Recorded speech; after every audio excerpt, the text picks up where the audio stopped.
Hello, everyone. I'm Professor Geek. Welcome back to the channel, and welcome to a Star Wars Shatterpoint book study, the second one of our Star Wars EU book studies. We do these just about every Tuesday. Toss off a little bit back and forth between this and the Catholic Bible Geek uh, channel for different studies and everything like that. But not at least we'll probably go through 2 or 3 EU books a year, or 3 or 4 rather, if not more, because we're setting a pretty good pace. But anyway, no pre-show tonight.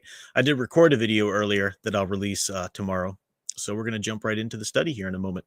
So letting people jump in. Looks like we have people in the chat already active. Welcome to you guys, and let me go ahead and welcome my co-host, and then we'll welcome the chat and slowly start to get started. So join me in welcoming Mr. Big Al Baca. Welcome, Big Al Baca.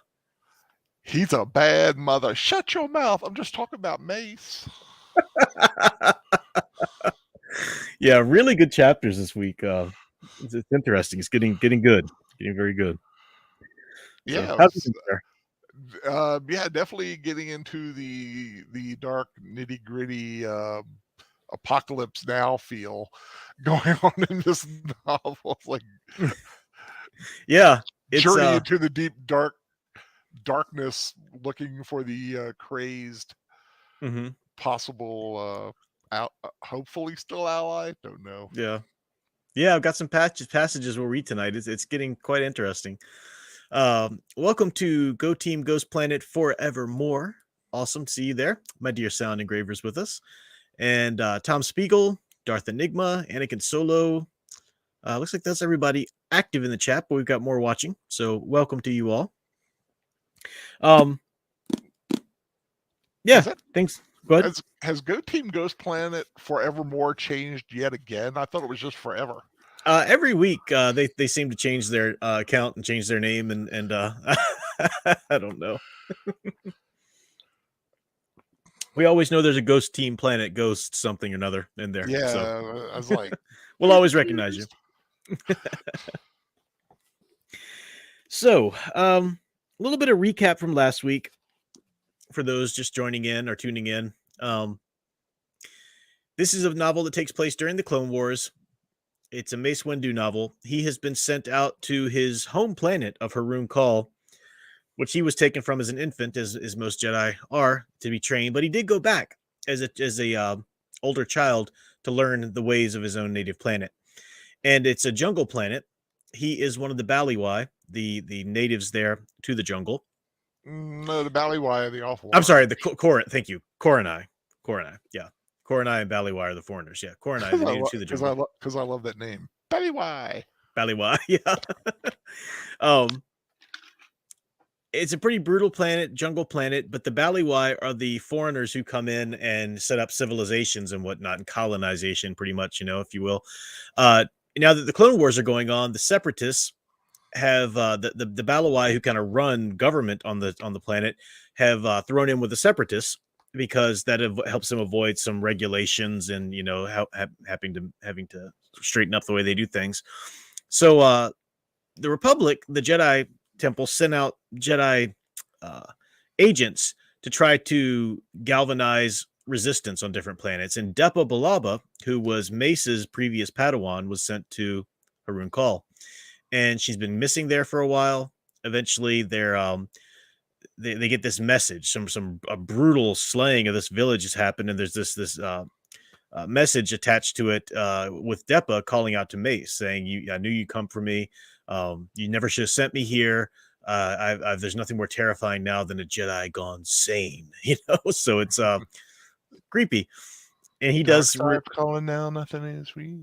And he does realize that he needs to be the only one to go, because we find out that he was a master of this 7th Jedi lightsaber form called Vapad. And we just got a little bit of information of it. We'll get more of it in this week's chapters. But it was named after this predator, and it's a pretty ferocious style of lightsaber form. And Depa, his previous Padawan, has been the only other one to master it. So he needs to be the one. If she were to be able to need to be taken down, he's the only one that can do it. I was getting ready to say something, but it might be something you allude to in a thing, so I'm not going to say it. Oh, a little bit later. Okay. About the pod. Yeah. Yeah, I am going to read the little portion about the Right. pod because Right. it's 'Cause important. that's So why I was getting ready to say. I was like, nope, pull back. yeah, Um, do you think that there is any commentary within this book about colonization? that's a good point. I'm glad you bring that up because a lesser writer, or if this novel perhaps was written today, it would have been riddled with that kind of agenda. Hmm. But this is what you how you write things well, especially if you write science fiction well, like classic Star Trek and Star Wars and What? whatnot. Well, I mean, it's not. I mean, colonialism has been Yeah, a thing for a long time. It's not some new issue that people are suddenly want to glom onto. yeah. It's been a thing for a long time. Yeah, that's the thing. So they very much are modeling Stover's, Matthew Stover is modeling the situation on Haroon Call that takes place in the context of the Clone Wars. He's very much modeling that on Africa or South Mhm. America, and how it would have been used by the other governments or whatever in times of war. So absolutely, you look at history. We saw Right. the same thing with that when we were looking at the Philip, Darth Bane. I also for some reason thought Philippines too. I don't just Mhm. Yeah, yeah, that too.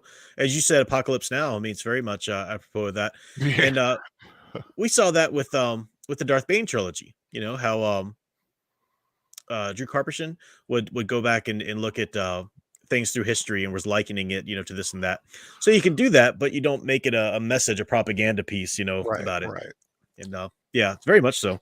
It's always better if someone like I said, if something I can pull from it rather than having it smushed in my face. Exactly. Yeah. Yeah, Yeah. it's a fine. Sometimes it can be a very fine line. Well, Yeah. it's actually not that fine of a line, but Mhm. it's becoming much more blatant and Yeah. certain whatever you're trying to get across. Yeah. And what you're trying to get across here is the theme. The real theme of this book is where's the line between um civilization and the wild.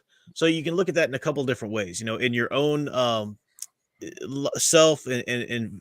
line of self-control versus your instincts, civilization versus more native type of living off the land, more nomadic, kind of a wilder, so to speak, way of going about it, or the what Mace is having to come to terms with himself, and what we imagine Depa has had to face, is do my Jedi ideals, does my way of seeing the world and myself and the universe in general, is that still going to translate when it's really put to the test in a very vicious place like Haroon Call, Yeah, jungle world. and you're talking about about the difference between a place like Haroon Call, the jungle, the harsh life, Mhm. living on the land, and then civilization, and who is really in the middle of that, kind of straddling both of that, is Mace, because Yeah. he is from Haroon Call, but he has also been civilized, living on Coruscant for who Mhm. knows how long. But so he's definitely got that conflict I'm going really on. glad you brought that up because that speaks to the archetype that Mace embodies in this specific novel. He's the frontiersman, Hmm. straddling boundaries. One foot is in his native planet there, and his other foot is in the civilization of the Republic, the ideals and guides of the Jedi. And they both kind of inform each other, as classic frontiersmen, because the Ballywise, the Koronai, I'm sorry, the Koronai's four pillars of foundation. First you're loyal to yourself, then your family, then your tribe, and then your herd. You know, um, he's got that as he translates it to being loyal to himself, the Jedi, the Republic, and so forth. So yeah, it's interesting, and we're seeing that tested here. Last we left off, he was supposed to go meet these contacts, but he ends up getting ambushed by these mercenaries, and then he is sort of saved by these young people who toss him Depa Balaba's lightsaber. So they're clearly from her, sort of, maybe, and that's where we left off last time. Smiley, what's his name again? I forgot. Nick, Nick. Nick, Yeah. yeah, I am not the biggest fan of Nick for some reason. I don't think you're supposed to. See, there's a lot of conflict. He's an irritating little snot. I'm He sorry, really is. He is. I think he's supposed to be because that's how much he irritates Mace.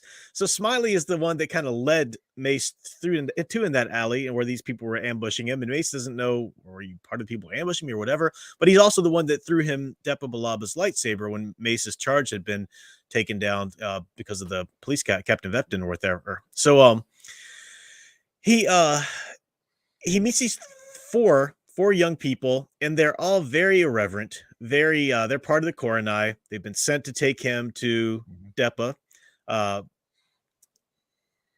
And yeah, a lot of conflict there. When Mace first met him, he said, "You and I aren't going to be friends," because Nick isn't worried about the innocent bystanders. Whatever, less bodies to count, this and that. So it's a big deal, and they do butt heads kind of hilariously over and over again. And in doing so, we are annoyed by Nick, as you said, but we also hear some things from them, which kind of like, that is the environment they live in. I mean, how else can they be, And that is the thing. I was like, I'm not the biggest fan of Nick, but he definitely is he is a individual who has been forged by the situation going on this planet. Yeah. Yeah. And they go ahead. Someone in the chat had a very interesting thing. It's funny how it's always a single biome planet. Oh yeah, Mika. Yeah. You're right. It's like a forest moon or a jungle moon or a swamp planet, or not always, but you are right. That seems to be they seem to kind of rely on that trope a lot. It's a trope of science fiction in general. I mean, like, think about Stargate SG-1. They would go through the gate and it would come to a small planet, which is, of one climate or another. It helps with storytelling because it's really hard to flesh out each setting as an entire planet worth of everything, So speaking of Stargate, I don't know if he's listening. I would like to thank Daniel Heron, whose birthday gift to me finally arrived. 8 full seasons of Stargate. You told me that was coming to you. Awesome. He said that I should expect my card, and my card was a big giant box filled with DVDs. So thank you very much, Soundtracks of Birdman, for that. Plus a CD. Sorry. Right. That's okay. So they start to argue about the casualties in that little fight. They start to pillage the dead bodies, pulling off, their belongings and whatnot, just a real lack of respect and everything. So that starts to be a little bit of a conflict. I mean, it's a scavenge. You got it. When you're in that situation, you have to do it. Yeah. And at one point they're in the speeder and they're all speaking Koran, and Mace he remembers enough of it to be able to get what they're saying, especially through the Force. And they're asking questions about him, this and that. Eventually he kind of steps up and he has to establish authority. He's like, I think we'll speak basic from now on. When you're around me, you speak basic. And they call him, Nick says something like, Windu, and he says, Master Windu. Nick blinked. You're kidding me, right? I worked very hard to gain that title, and I've worked even harder to deserve it. I prefer that you use it. Yeah, I was saying, you need us too. I mean, you're not from around here.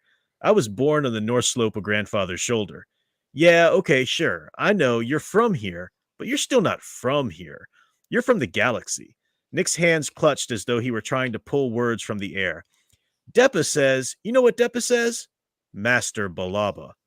Yeah, okay, sure, whatever. Master Balaba tries to explain it like this.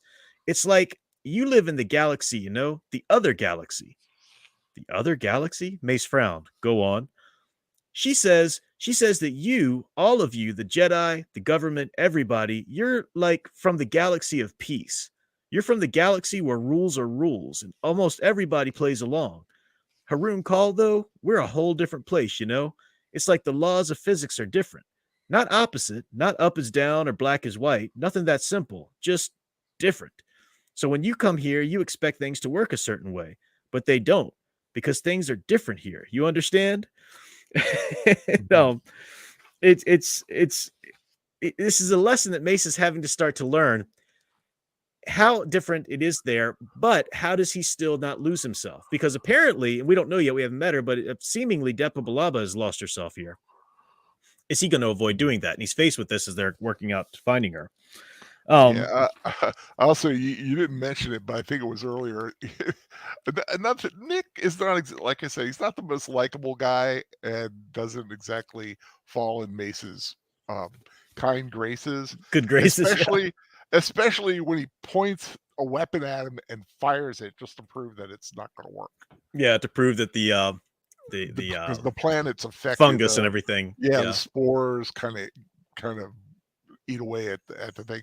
But he does give Mace something to put on his lightsaber Yeah, to a keep it. special oil or Yeah, something, yeah, it's tree sap. like a goop. Yeah, yeah, that'll help the lightsaber still work to an extent. Mhm. Thanks, Owen Lister, for the 4.99 super chat. Says it would be cool to have a sci-fi story taking place on a planet with more than one biome. It'd be very interesting, but it's also difficult to write. I mean, it's been done plenty. It's not that sci-fi stories never take place on that, but well, I mean, you were reading John Carter of Mars. Even Mars has different biomes. From what their understanding was when what's his name was writing that. But yeah, thank you for the super chat. It's a good point. So this is one area, one important point where Mace is a little disillusioned because he says, look, you guys aren't my only guides. I was supposed to meet this band who was going to take me, the Republic had arranged. And they kind of snicker and laugh like, who do you think the people were that ambushed you? Mace is like, what are you talking about? And we come to find out that that lady who talked a lot, his contact there, who was shot in front of him and killed, it was actually Chalk, the girl that's with him now, leading, guiding Mace, who shot her because she was a double agent. And they say that she was about to lead you into that ambush so that they could take you and sell you for ransom. They've been playing both sides. And they tell him this, and Mace says, I'm not sure I believe you. Mace had turned his lightsaber over in his palm, feeling the unpleasant way the Potok amber, that stuff that you said, gripped his Right. skin. It's not lost on me that I only have your word on this. Everyone who might contradict your story is dead. Yeah? That doesn't seem to trouble you? I'm used to it. Mace frowned. I don't understand. That's what war is, Nick said. His voice had lost its mocking edge and sounded almost kind. It's like the jungle. By the time whatever it is that's moving through the trees out there is close enough that you can see for sure what it is or who it is, you're already dead. So you make your best guess. Sometimes you're right and you take out an enemy or spare an ally. Sometimes you're wrong, then you die, or you have to live with having killed a friend. He showed his teeth, but his smile had no warmth left in it. And sometimes you're right and you die anyway. Sometimes your friend isn't a friend. You never know. You can't know. I can. That's part of being what a Jedi is. Nick's smile had turned knowing. Okay, take your pick. We're murderers who just brought you who must be brought to justice, or we're soldiers doing our duty. Either way, who else is going to take you to Master Balaba? Mace growled. This is not lost on me either. So what are you going to do about it? He and the others watched Mace think it over. And in the end, the decision Mace reached surprised none of them. It disappointed only himself. Nick had winked. Welcome to Haroon Call. So it is very much we got to, it's good writing because we established how competent and, pardon the phrase, but there's no other way to say it, badass that that Mace is. And you witness that and you're rooting for him, but you can't just have him stay that through the story or else there's no tension or progress or growth. So he's being challenged and he's being kind of checked on some of his preconceived notions about how this mission is going to go and whatnot.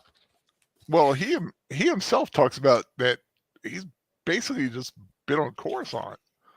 Yeah, for a lot. He's not exactly a wandering Jedi to no, that extent. I mean, I think he becomes that later during the war, but he's basically Jedi Council guy. Yeah, yeah, yeah. And he knows that about himself, but he also knows that he can't come to question the Jedi way or anything that he's learned to hold true. And he's worried about Depa Balaba, that she's done that. And he's trying to not do it himself. Hopefully she hasn't done it all the way he thinks it. And hopefully, so a lot of uncertainties there. But he doesn't, I'm sorry. He doesn't actually out and out come and ask them, so what's Master Balaba been up to?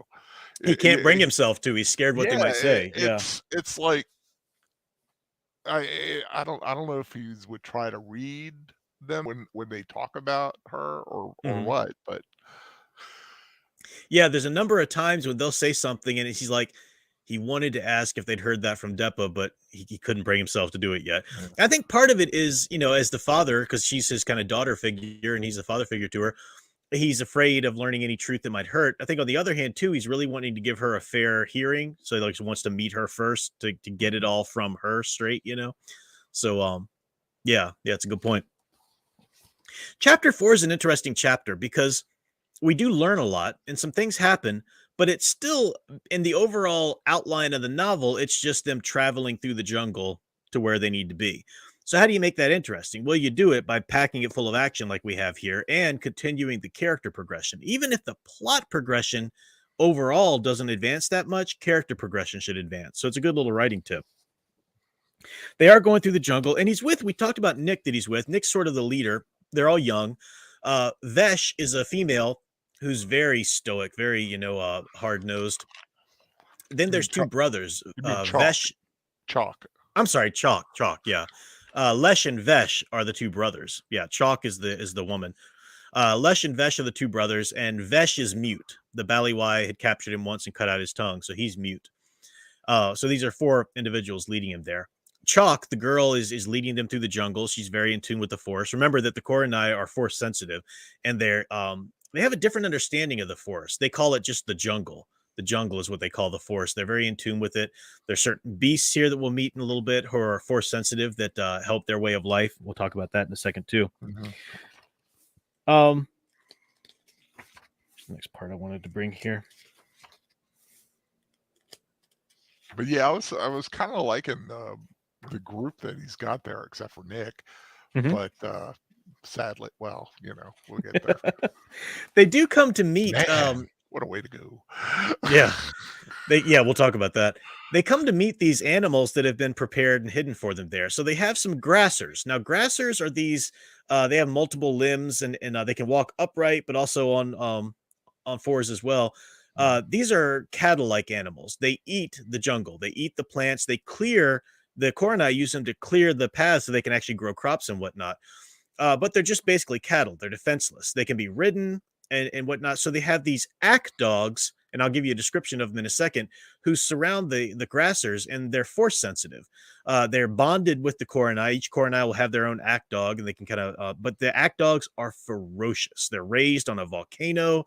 They are very thick scales that are almost impenetrable even to a lightsaber. You do not mess with these creatures. So they come up to meet the grassers, and Mace says, "Well, where are the ack dogs?" And they say, "Oh, they're around. Can't you feel them in the forest?" And he feels them. And Mace says, "Is it no longer customary to introduce a guest to the Akka of the Gauche? Is it no longer customary to introduce a guest to the acts of the Gauche?" And Nick says, "You're not a guest. You're a package."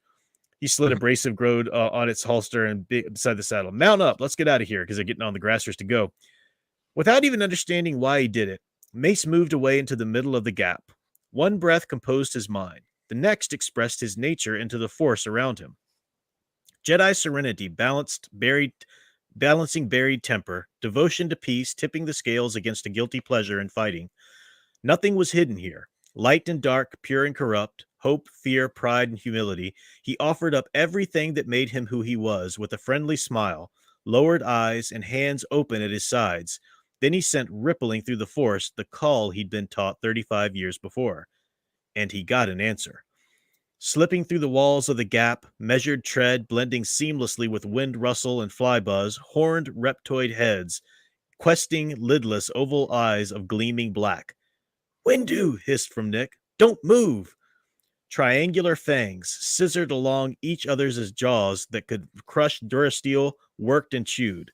Steaming drool trailed down mouths folded of scales hide thick enough to stop a lightsaber. Splay-toed feet with shovel-sized claws churned kilos of dirt with every step. The muscular armored tails, as long as their land speeder-sized bodies, whipped sinuously back and forth. The ack dogs of Haroon Call. 3 of them. Nick hissed again. "Back up. Just back up. Straight toward me. Very slowly. Don't show them your back. They're good togs, but if you trigger their hunt-kill instincts..." The beasts circled, switching tails that could break Mace in half. Their eyes, hard-shelled and lidless, glittered without expression. Their breaths all stank of old meat, and their hides gave off a leathery musk. And for an instant, Mace was on the sand in the circus. So he has this flashback of how him and Depa had gone to Nar Shaddaa, the Hut planet, to bring down like a ring of people who were like pillaging act dogs and trying to sell them off and whatnot. But then it comes back. Windu urgently hissed Mace back to the present. So it's Nick's whisper, urgently whisked Mace back to the present. Mace lifted his head. Nick stared down at him from 3 meters above the jungle floor, sitting up on top of the grasser. Don't just stand there. All right. Mace lifted his hands, and all 3 act dogs lay down. A touch of the force and a turn of both palms, and the 3 dogs rolled onto their backs, black tongues lolling to the side beneath razor-sharp teeth. They panted happily, gazing at him with an absolute trust. Nick said something about dipping himself in Tusker poop. Mace moved to one dog's head, sliding his palm of his hand between the triangle that 6 vestigial horns formed on the axe's brow. His other hand he placed just beside the axe's lower lip, so that the creature's huge tongue could flick Mace's scent into the olfactory pits beside his nostrils. He moved from one to the next and then to the last. They took his scent, and he took their force feel. With the severe formality which solemn occasions demanded, they respectfully learned each other. So what I love from this scene is Mace is learning things, and he'll continue to learn more things about the jungle works ways that he doesn't necessarily expect. But he's teaching them, hey, you young brats, this isn't just a ritual that I'm bringing from Coruscant. This is a ritual from your own planet here. This has always been the when you bring guests of a Goshen, you introduce them to your acts. And they're just trying to like throw all that aside, not treat Windu with any respect and so forth. And he shows them who's boss. He shows them, hey, I can force touch your act dogs. We can be okay. And we get to learn how vicious and potentially dangerous these act dogs are, which is pretty cool. But, you also got to give it up. Even the fiercest creature sometimes just needs a little belly rub. Yeah, but we find out the Force and how the Force does touch him with that. Yeah, just one little note I thought was great was the fact when they were on the Hut planet, it was the Circus Horrificus. Yeah, Circus Horrificus. What a great name! What a great name! Very, very Hut. Yeah. Now they're going along at a certain point, and Mace realizes that these grassers that they're riding are much thinner, much smaller than he's used to. Occasionally, they're circled by gunships. They'll be in the distance, and the act dogs sense them, and the act dogs send a force ripple warning them gunships are out, stay under cover, and whatnot. And we find out that the gunships won't only target Koronai that they find in the jungle. If they see more than one grasser huddled together, they'll take out the grassers, because the Balawai, rather, they don't like the grassers. The Balawai have come to this planet to export its resources. They like the plants that it grows. They can be used as drugs and whatnot, or different things. But the Koronai who live there use the grassers to clear the jungle so they can grow crops to eat and whatnot. So the Balawai, the colonizers, so to speak, are there to pillage, and they'll kill the grassers off because the grassers can do that. So as a result, they have to separate the grassers. But as Mace points out, the grassers are herd animals. They're not going to thrive unless you put them in a congregation, a community of other grassers. So he tries to explain this. Mace frowned. Without constant contact and interaction with others of their kind, grassers could become depressed, sick, sometimes even psychotic. This is how you care for your herds? Though he couldn't see Nick's face because Mace is sitting backwards on the saddle. The way it's a double saddle, he has to sit facing backwards while Nick faces forward driving it. He heard the look on it. Got a better idea? Beyond winning the war, Mace had to admit he did not. Something else bothered him. Nick had said a couple of years, because they talked about how this war had been going on a couple of years. I'll get to that in a second. But the war had only begun a few months before, because the Clone Wars is pretty fresh at this point. When he mentioned this, Nick replied with a derisive snort. Your war began a few months ago. Ours has been going on since before I was born. So Mace began his lesson in the summertime war, is what they call it. Mm-hmm. And Nick gives a little bit of background. He guesses that the conflict eventually did start between the Balawai not wanting the grassers around, the Koronai, and then the conflict started long before the Clone Wars did. But we find out Nick's talking about it, and he says, some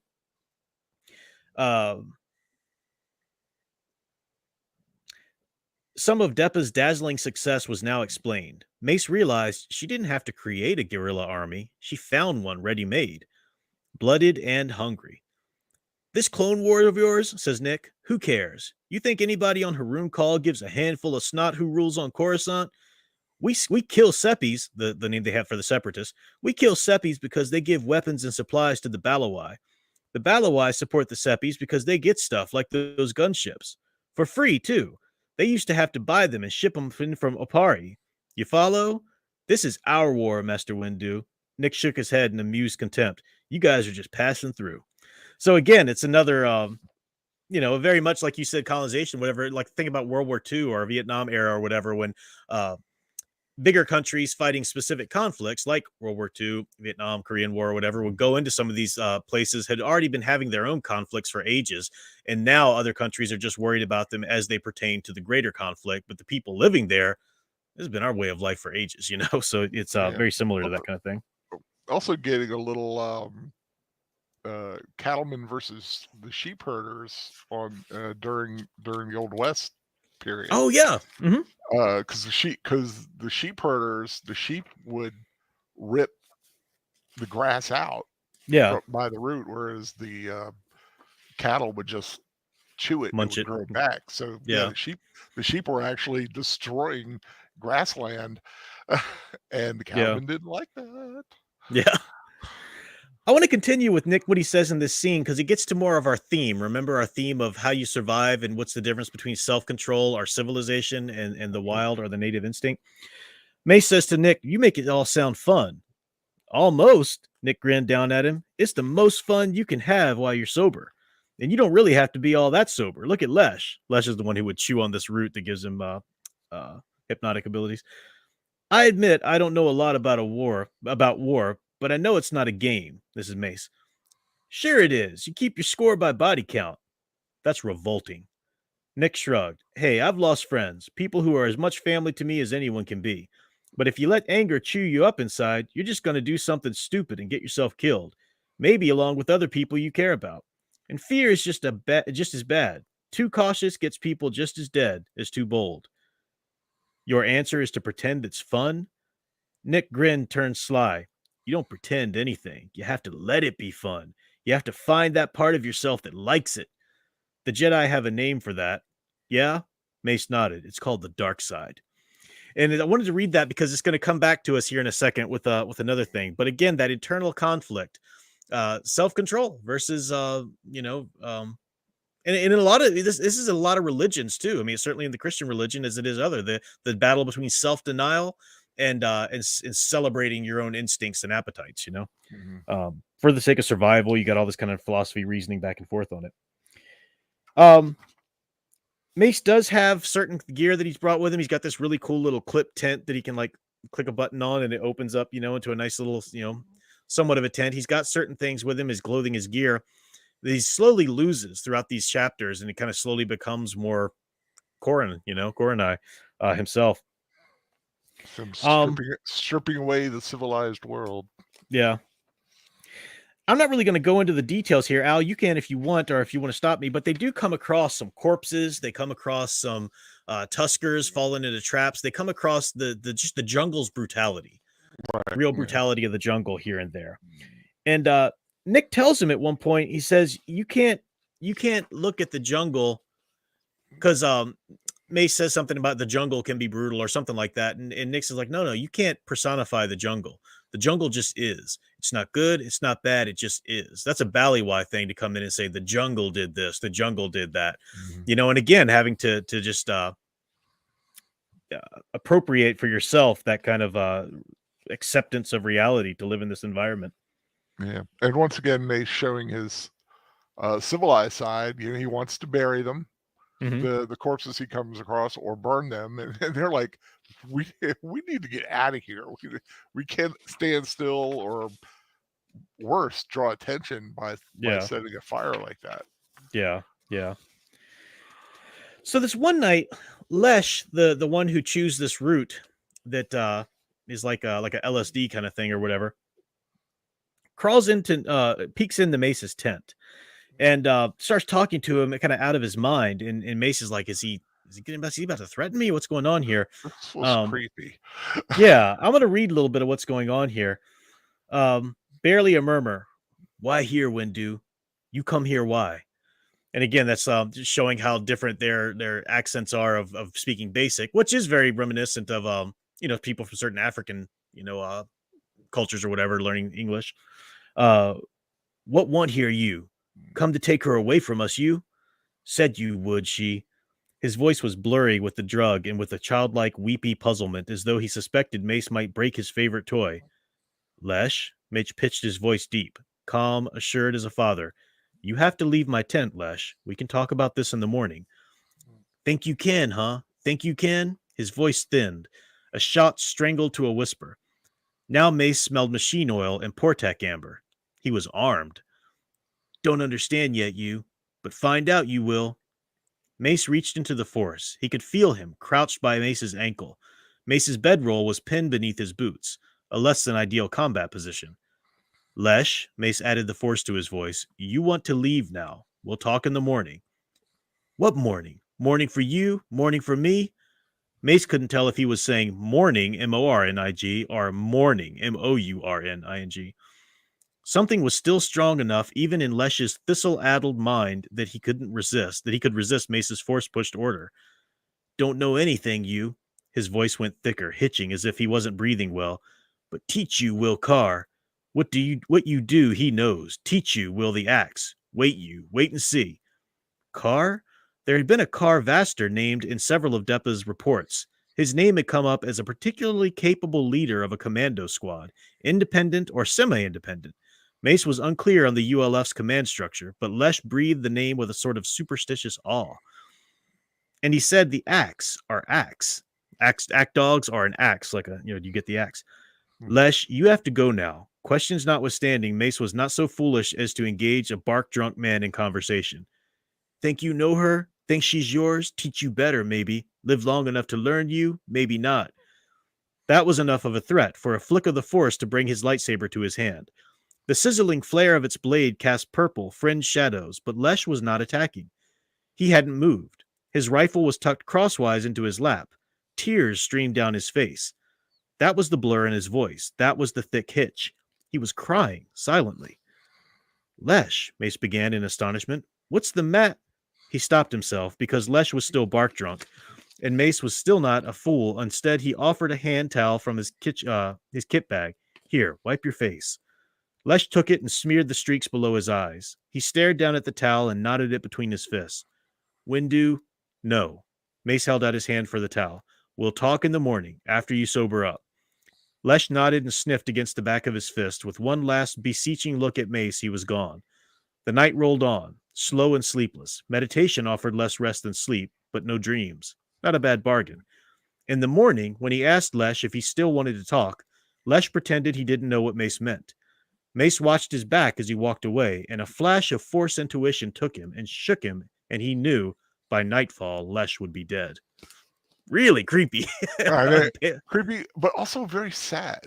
Mm-hmm. Yeah, very sad. Yeah. I mean, that one little section there, because Lesh, just this big, kind of silent, doesn't really talk a lot, but you're like, man, there's some emotion going on there, and I don't. He may be drunk, but there's something deep inside there. But then you find out. We'll find out here. Find out. Exactly.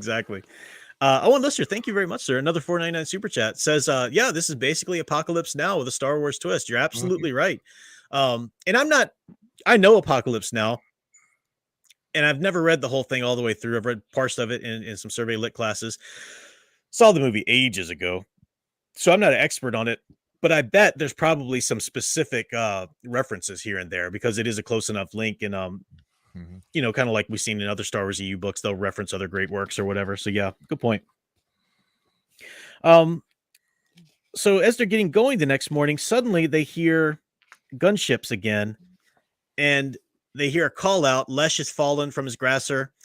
Mace knows that he's probably dead. They go back, and as they're trying to check on him, gunships start to surround, and they come close enough to realize they've seen them. The gunships have seen them now. And that brings us into chapter 5 here. The gunships don't open fire with guns, because if they open fire with blasters or something, Mace had his lightsaber. He's got 2 lightsabers, Deppa's and his. They open with flamethrowers. they're burning a circle around them. They're burning their grassers. They're trying to burn them alive. I was I Really, was I was getting a napalm vibe. yeah, something like that. Exactly. Yeah. Once more, like lending to this whole Vietnamese kind of feel this thing has. Yeah. Now, Mace just steps up here and goes full out Jedi awesome. Because as he said, I can't deflect flame, what am I going to do? He goes into the force and he seeks the shatter point of the situation. Remember, that's his force power, finding the shatter point of a situation where he can, stop things. I'm not going to read everything because it's a long description of just a wicked awesome, uh, action that he goes into here. But just a little bit here and there. Mace gathered himself, feeling the flow of the force, letting his mind link the path of the bucking grasser to the jets of the gunship's flame projectors. As the gunship sailed overhead, Mace stiffened his hand into a blade and jabbed the grasser in the nerve plexus below his mid-shoulder. The grasser blared a yelp like the horn of an air taxi in heavy traffic and leapt 5 meters sideways into the gap between the fringes of the two flame streams so that they roared around Nick and Mace, only a few splashes igniting patches of fur on the grasser's legs. Mace gestured with the force, pushed air away from the burning fur, snuffing it within a bubble of a vacuum. So you see him at first just starting to kind of survive this. But as they find out, there's no surviving this. They're not getting out of this. Nick's like, we're dead, it's all over, we're dead. It's all over, man. And Mace takes a med pack and injects Nick with something that'll kind of scrub the smoke monoxide from his lungs. And Nick's like, we get to be wide awake now while we burn to death. Great. How can I ever thank you? I remember reading, I was like, yeah. It's like, yeah, great. But he doesn't know what Mace has planned here. It's too much and it's too cool to only read like a second or two of. You won't really get the fullness of it, basically. But I will read this, okay? Let me find the part here. I've got it marked. Okay, so Mace is doing all this, tapping into the force and taking down the airships. He's throwing up like explosives and stuff like that, using the force guidance and whatnot. And then at one point, their cannons belched energy, and Mace threw himself into the force, releasing all but his intention. It was no longer Mace Windu who acted. The force acted through him. Deppa's lightsaber snapped into his left hand, while his own flipped into his right. The green cascade of jungle echo of the purple as they both met, clawing chains of red. On Serapin, a Vapad, remember Vapad's the name of this Jedi form that he's good at, he's mastered. A Vapad was a notoriously dangerous predator, powerful and rapacious. It attacked with its blindingly fast tentacles. Most had at least 7. It was not uncommon for them to have as many as 12. The largest ever killed had 21. The thing about Vapad was that you never knew how many tentacles it had until it was dead. They moved too fast to count, almost too fast to see. So did Mace's. Energy sprayed around him, but only splatters of it grazed him here and there. The rest went back to the gunship. Though the Thunderbolt hadn't the power to penetrate their heavy armor, a TAM and a back laser cannon is a whole different animal. 10 bolts reached his blades, 2 apiece, went back at the damage, so he's deflecting these bolts and whatnot. And now he finishes taking down everybody. He's just really just this amazing feat of Jedi ingenuity, taking down these gunships who are spouting fire on them.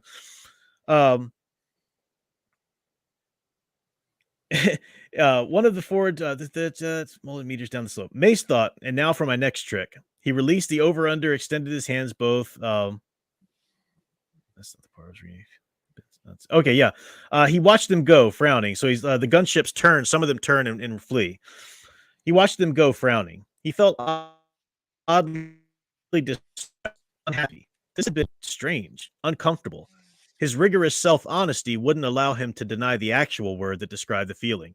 It had been unsatisfying. And now we're going to go into his journal and what she speaks, because he's keeping a record of all of this in his little data pad. And I want to read, because this is very clue. This is what Al was pointing out earlier, getting to the Vapad and what it does here. Mm-hmm. He says, this is in his own perspective. I don't know how long I stood there, frowning into the sky. Eventually, I recovered enough of my equanimity to slide off Galthra's, that's the act dog that he jumped on, slide off Galthra's back and release my hold on her force bond. She bounded off, searching for chalk up slope among the burning rocks. Nick came stumbling down the slope, picking his way through the dying flames, avoiding the half-slagged rocks that still glowed a dull red. He seemed most impressed by the fight. Adrenaline drunk and childlessly giggly, he seemed deliriously happy and bubbling over with jittery enthusiasm. I don't recall much of what he said beyond some nonsense about me being a walking one-man war machine. Something like that. I'm not sure the word he used was walking. Most of what he said was lost in the roar that lived inside my head, a hurricane whirl of the thunder of my heart, echoes of the battle explosions, and the tidal surge of the force itself. When he reached me, I saw that he was wounded. Blood washed it. Echo! Stop! Don't know what triggered my echo there. Um, you're bleeding, he told him. He kept on going about how you're standing there against 3 gunships alone. I told him that I hadn't been alone. I quoted Yoda, my ally is the Force. He didn't seem to understand, so I explained. I had them outnumbered.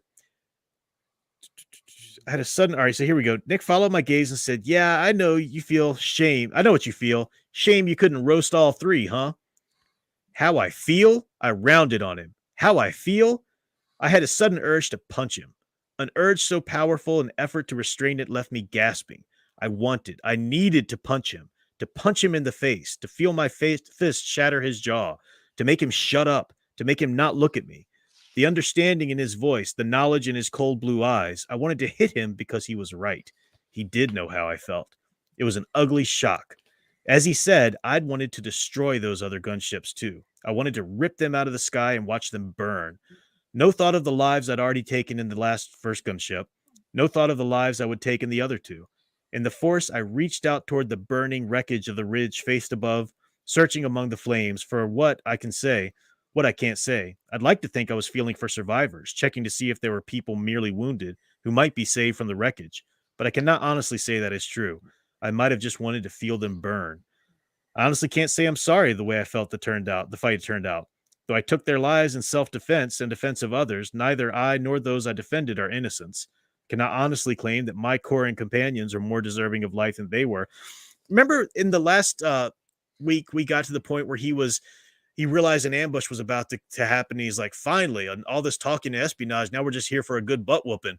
And he had to realize, wait a minute, that's not right. That's not Jedi like, and he had to check himself. We're seeing that this is not just a one-time little urge that happens. This is a real weakness within him. And we find out that it's also linked to Vapad. I'm trying to find the part here that says about it. Oh yeah, it says blood fever, he calls it, the lust for victory, to win at any cost. It's not overpowering. I haven't fallen that far, yet it's more preference, an expectation, an anticipation that has been disappointed. This is bad. Not the worst it can be, but bad enough. I have long known that I am in danger here, but only now am I beginning to understand how dark and near that danger is. I never guessed how close Haroon Call had already brought me to the fatal brink. It's a side effect of the force immersion of a pod. My style grants great power, but at a terrible risk. Blood fever is a disease that can kill anyone it touches. To use Vapad, you must allow yourself to enjoy the fight. You give yourself to the thrill of battle, the rush of winning. This is why so few students even attempt the style. Vapad is a path that leads to the penumbra of the dark side. Here in the jungle, that shadow fringe is unexpectedly shallow. Full night is only a step away. I must be very, very careful here, or I may come to understand what's happened to Depa all too well. So it's very similar to what Dick was saying. Hey, you're in this war. You got to let yourself enjoy it.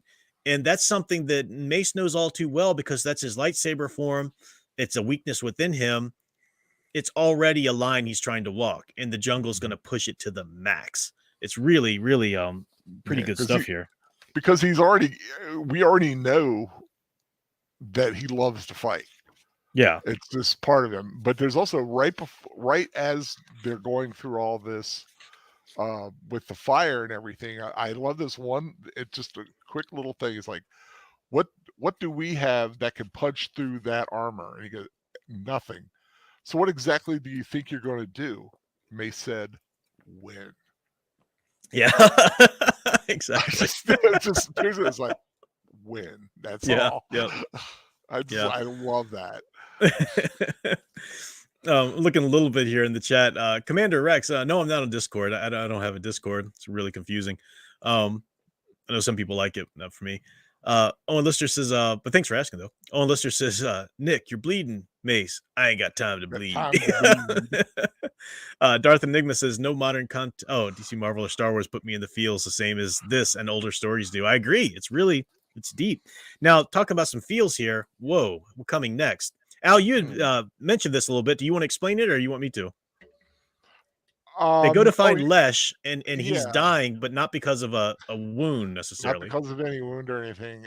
It's because he's been infected by some kind of wasp larva, Fever wasps, they fever say. Yeah. wasps, and it was from chewing the bark. I Hmm. think isn't that how he got it? I think so. Yeah. Yeah, Yeah, the bark and the fever wasp, they lay larvae in your body, and the larvae go to your brain. And right. as they're growing, they eat your brain. So you slowly cease to be you. You slowly start to go crazy. And this is why Right, Lesh was so weird in Mace's tent the night before. To this point, he's gone. Like his brain's right. just gone. And they say in a day or two, the wasp will hatch out of his skull like cracking an egg. And be dangerous and go elsewhere. So it's whoa. Then they have this really creepy scene where Mace is taking the scanner, saying, "No, he can be saved. This says he's not that far gone. If we put this use this med pack stuff to put him in suspended animation, we can maybe get him to a hospital or whatever." And they say, "No, that's not his reading. He's gone. That's one of our readings." So they take it around, and apparently Chalk, the woman, she's also infected. Mason, Nick are not. They find out, but Lesh's brother Vesh is infected, and Chalks are infected, and Lesh is laying there to die. This is rough, and it's very touching too, in a way, because Nick says, he's tested negative for it, but he's like, well, if I was going to die, I wouldn't have to do what I'm going to have to do. And Mace finds out that he's going to have to put Lesh down, basically. Mhm. And Mace is horrified at this because they had to put down one of the grassers who was too badly burned. He's like, this is your friend, it's a human being, not a cattle animal. And Nick has to explain to him, look, he's gone. And Mace reaches into the force and finds out, yeah, there's no him left anymore. It's just the body, because the larvae have eaten his brain to the point where it's pretty much just the brainstem, still working things. And you have to, when someone's infected, you have to destroy the head and spinal cord or spinal shaft, because that's where the larvae are. If you don't destroy that, they'll hatch and be a danger to everybody else. So you have to destroy that. And Mhm. Mace very mercifully agrees to do it with the lightsabers, which is an easier, less bloody way than Nick would have had to done with a knife or something like that. So yeah, it's a really Yeah, brutal scene. because the wasp cracked through the skull like an egg. Mm-hmm. Not exactly the nicest way to even To I mean, go. you're already dead, but, Yeah. still. Yeah. Yeah, it's brutal. Now, what's also very moving is the very stoic way in which Chalk and Vesh, well, Vesh is mourning his loss of his brother Lesh, but Chalk, for example, okay, I'm dead. I'm going to die in a few days. So until then, I'll just do the best I can to serve my friends here. And they're Mhm. going and getting the guns and whatnot. Now, Nick is still the leader, and Nick's leading them in this direction the next day. And Mace is talking to him, trying to figure out what's going on here. And Mace says, Mace matched Nick's pace close by his side. Talk to me. Nick's eyes stayed on the jungle ahead. Why should I? Because I want to know what you have in mind. What makes you think I have anything in mind? What makes you think anything I might have in mind can make a difference? His voice was angrily bitter. We have two people about to go into second stage wasp fever. No grassers, one ack, a handful of weapons, militia on our tail, and you and me. His gaze slid sideways to meet Mace's, his eyes red and raw. We're dead, you get it? Like that tusker in the Death Hollow, a few meters short of where we needed to be. We didn't make it. We're dead. For dead men, Mace observed, we're making good time. For an instant, he thought Nick might crack a smile. Instead, Nick shook his head. There's a Lore Pellic who travels with Deppa's band. He's very powerful, more than powerful. If we can get Besh and Chalk to him before they start the twitches, he might be able to save them. Lore Pellic means jungle master, shaman, witch doctor, wizard. In Koran legend, the Lore Pellic was a person of great power and great peril. As unpredictable as the jungle, he brought life or death, a gift or a wound.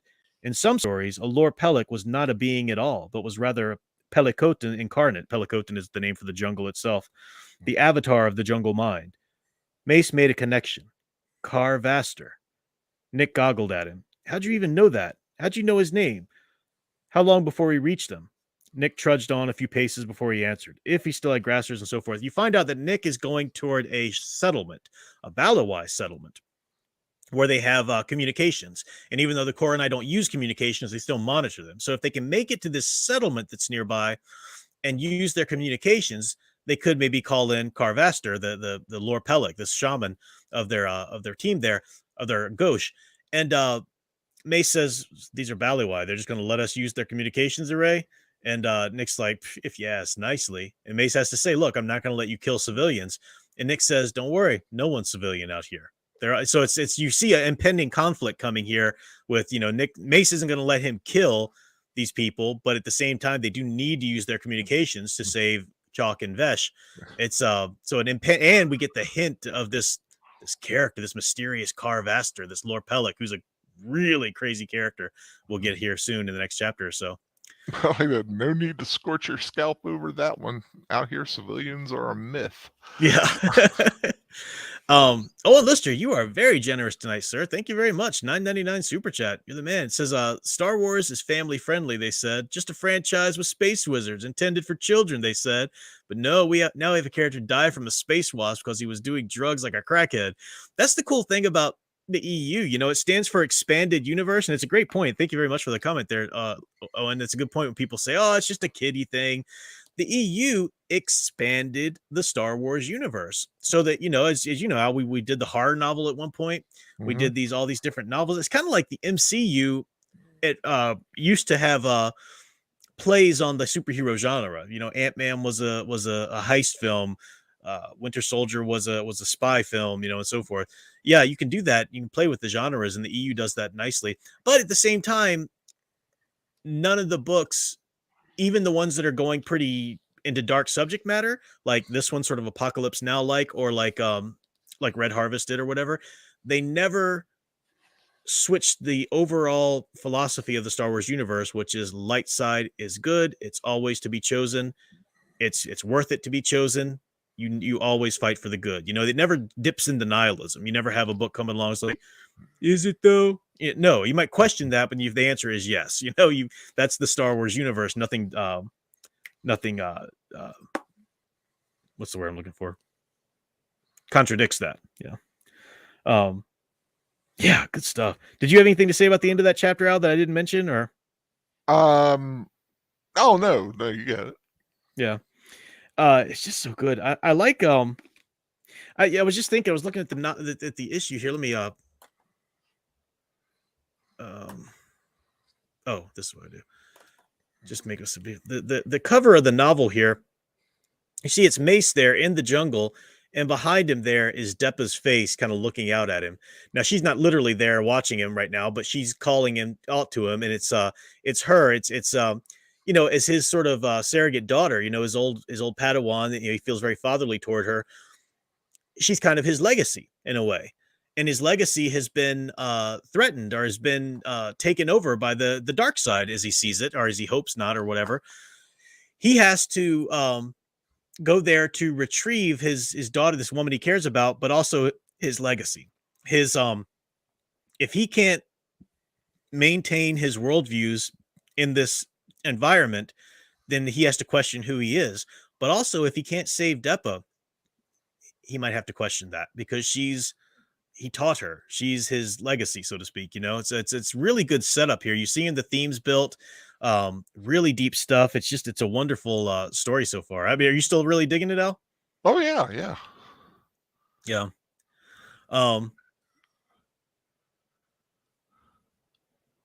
Oh yes, Soundagraver says, your is it though sounds much like the liberal arts students I knew. Yeah, it's right, because that's a postmodernist thing. Is it? That's, we live in the trickster world. Yeah, we just question everything. We got no answers. No, we just question everything. Yeah. Speaking of question, what's this week's section? Here's the part where I say, I can't believe I didn't figure that out. I didn't figure it out again. Let me figure it out now. All the time. Well, there is like a separation into a part 2. Oh, okay. Let me see where that is. How far that is. It's because I read it about a year ago. Was it Sound Engraver? I was telling Sound Engraver about it when I first read it. I think it was about a year ago, and now I'm just rereading it, so I don't have this particulars of chapter delineations in my mind. I think it's 2 chapters in. And then it starts the other Chapter one. 8 now. I haven't gotten to it yet.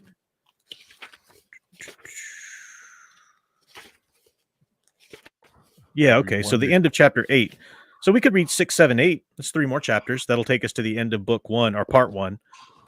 And then we can get to part 2. That sounds good. Okay. You up for that? It's about yeah, it's not that much. Yeah. It might even be a little less than what we read last time, but we'll see. Yeah, that's good. So we'll read 6, 7, and 8 up through the end of part 1. So that'll be good. Okay. Okie dokie smoky. Go Team Ghost Planet Forevermore saying, yeah, Sam Jackson's likeness. I don't know how that worked. I guess when they signed on to Star Wars, they had to kind of sign over their likeness to a certain extent. Like you can put it on the books. I don't think they can like CGI Sam Jackson's likeness in anything yet, unless he gives them more license.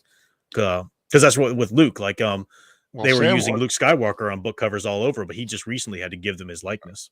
And Sam basically said, I want to do Mace Windu again. Yeah, yeah. Elijah said, I mean, Star Wars itself is built from so many genres that it's hard not to adapt it. Yeah, you're right. Yeah, Lucas was influenced by Westerns, war films, certainly, the B-roll science fiction, Flash Gordons and stuff like that. Yeah, absolutely. Samurai films. Samurai films, yeah, thank you. Yeah, lots of stuff. Yeah, I mean, just look at Darth Vader's helmet. That's samurai. Yeah. And Leia's costume, the reason like she didn't have a bra on in that first movie was because she was it South American or Japanese? This group of women who were like revolutionaries or whatever. She was based on that. Frank Siaka's, we just chapter 6 through 8, 3 more chapters, which takes us to the end of part 1. So yeah, great. I hope some of you are really following along and reading along with us. Like I said, in the description of this video, I do have a link to where you can get a copy of it, hard copy, or you can go to my link at Audible there, audibletrial.com/Professor Geek, and get that free month, and you can pick up a copy of it because the Audible version is quite good. Forget the guy who read it, but he's done a great job. Are you enjoying that, Al, the reader, the Audible version? Oh yeah, listening to it. Yeah. I hit the sweet spot at about 1.5 speed. Oh.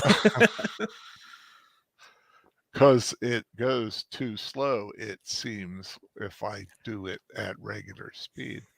I guess different readers, different narrators have different speeds of speaking too. Yeah, I like it at a little faster pace. Mm-hmm. Yeah. So I have another video dropping tomorrow in which I kind of further explain some of the stuff I was talking about Dave Filoni's writing. So that's coming tomorrow. I've got some other stuff, some thoughts, some things that are going to be popping up, but we'll come back Tuesday night for this. Al, what's coming? I know you just dropped a review of the Lightyear, Buzz Lightyear thing, and you're doing a lot of content now. Movie, and I may do one on the Black Phone, the horror movie that's coming out with Ethan Hawke. Hadn't heard of that. I watched that tonight. I think it's the Black Phone, something phone. Yeah, it comes out this week, but I've seen it already. So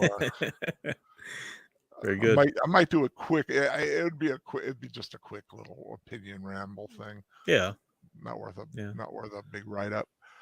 But I still want to do start doing some top 10s. Mm-hmm. You did an afternoon with Al recently too, so people did stay on. I did keep an eye with Al last Thursday, I believe, and be doing on Netters Network this Saturday. We'll be watching Blade Runner because Saturday is the anniversary of its release. Cool, great movie. The director's cut. It's going to be the theatrical cut. Oh, the theatrical, interesting. The original in theater cut. Okay. And then a week after that, a very special event on Big Al Presents, July 2nd, starting at 8 p.m. because it's a very long movie. We are doing Gone with the Wind. Finally. Been looking forward to that one. Yeah.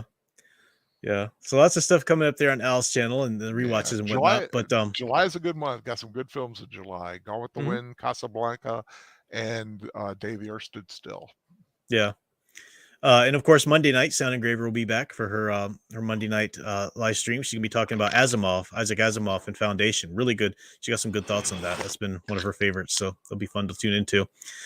Owen Lister says he saw the trailer of Black Phone. I did. That's the first I've heard of it. I need to check it out. I'm not a horror film guy, but if it's more like you say, it's a Stephen King vibe. It If it's more it suspense, I might be interested. But it is a suspense, Stephen King. It's not like a superific horror. It's more of a serial killer with a slight the supernatural thing is not revolving around the killer. It's revolving okay, around spoilers. someone he's taken. Well, no, you Okay. get this. You get it from the advertisements. Oh, okay. I'm not Gotcha. telling Gotcha. you anything that you can't get from Hmm. the TV ads. Yeah. Yeah.